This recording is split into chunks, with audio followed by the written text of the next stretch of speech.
So as you can see, we are here at the first episode of ECW CyberSlam from the ECW arena and exclusively on ECW.com. Opening up the show, Paul Heyman makes his way down to the ring. As he does, the commentators Joey Styles and Taz introduce viewers to the all-new ECW. However, in tonight's main event, it will be 4 Extreme Originals in action as they face off in a tag team match. Rob Van Dam and Sabu will team up to face Tommy Dreamer and the Sandman, Joey noting that when those 4 men are in the ring, anything can and will happen. When Paul Heyman gets to the ring, he cuts a stirring promo about the Tribe of Extreme rising again. He puts over the ECW Originals, as well as the new breed that are waiting to be unleashed tonight. As Paul Heyman looks to extend his gratitude to everybody who has supported the relaunch of ECW, he is caught off guard as 3 members of the audience step out from behind the guardrail. Security initially looks to stop them, but Heyman tells them it's fine.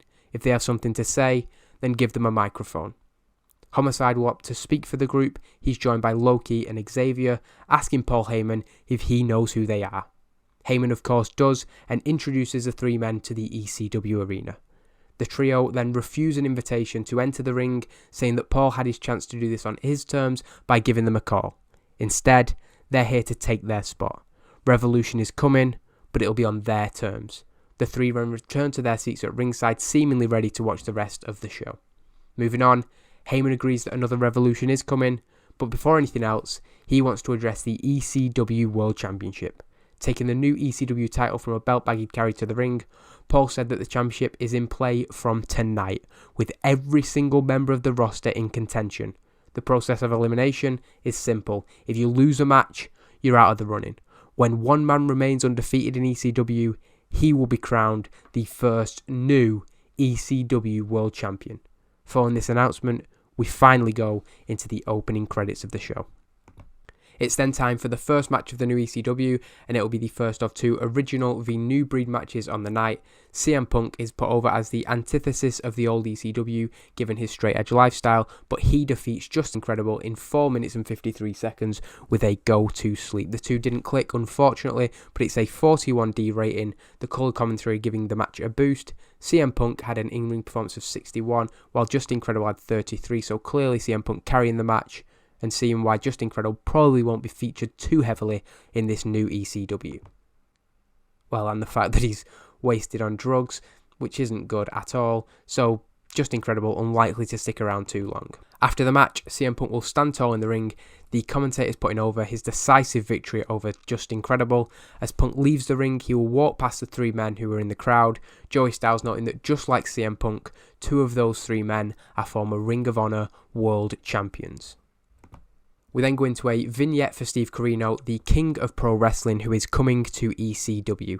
Despite being a member of the old ECW, Corino says he isn't just another original, because in the 5 years since ECW folded, he has reinvented himself. He isn't here to be a tribute act for his former glory, he's here to become the ECW World Champion again. Out of that, we get a live interview with Sabu and Rob Van Dam, RVD of course doing the bulk of the talking, all of it really. RVD puts over that having been out of action for over a year, he was given 2 choices. One was to return in the WWE Royal Rumble 2006, and the other was to join the rebirth of Extreme. He says that it wasn't a difficult decision, and the ECW fans will see exactly why in tonight's main event. We then go into the second match of the evening, C.W. Anderson facing Brent Albright, another of the new breed in ECW, a high-intensity technical match. The 2 match each other step for step until the brutal suplex-based offense of Albright gives him the edge. In 9 minutes and 49, he is able to pick up the victory over C.W. Anderson with a crowbar. Brent Albright with a 34 rating there, C.W. Anderson with a 35. It wasn't a very good match, and E+ really isn't good enough, but we hope that over the coming weeks, Brent Albright can continue to improve and hopefully be a key figure going forward as part of the new breed of ECW. After the match, Brent Albright stands tall in the ring. The commentators put over his no-nonsense attitude and point out that the new breed are now 2-0 on the night. Taz suggests that these results add credibility to what Loki, Homicide and Xavier had to say earlier. Tommy Dreamer is then interviewed ahead of the main event.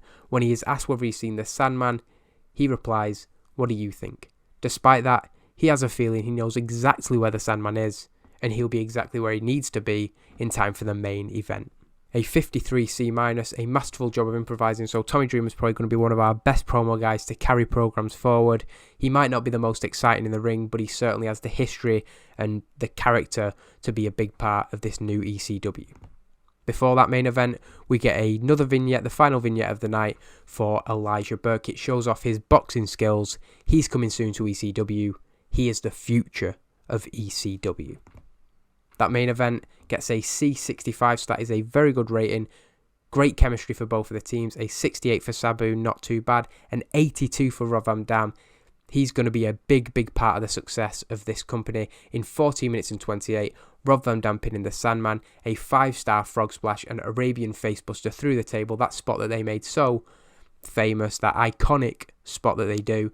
Rob Van Dam head and shoulders above everybody else. Sandman, unsurprisingly, the weak link, and given what we saw with Just Incredible, I reckon we're going to get a note about Sandman being drunk. Oh no, wasted on drugs. Still not good.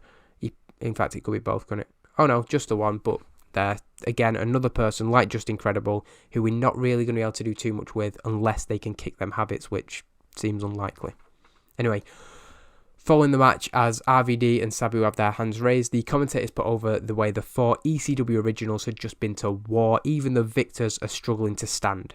It's at this moment that Homicide, Loki and Xavier choose to jump the guardrail and make their mark, taking out Rob Van Dam and Sabu. They outnumber the victorious team and then go and get weapons, continuing to lay in to Sabu and Van Dam.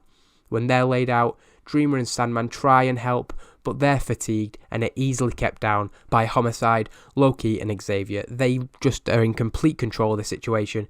They throw Rob Van Dam and Sabu out of the ring and then focus on Sandman and Dreamer.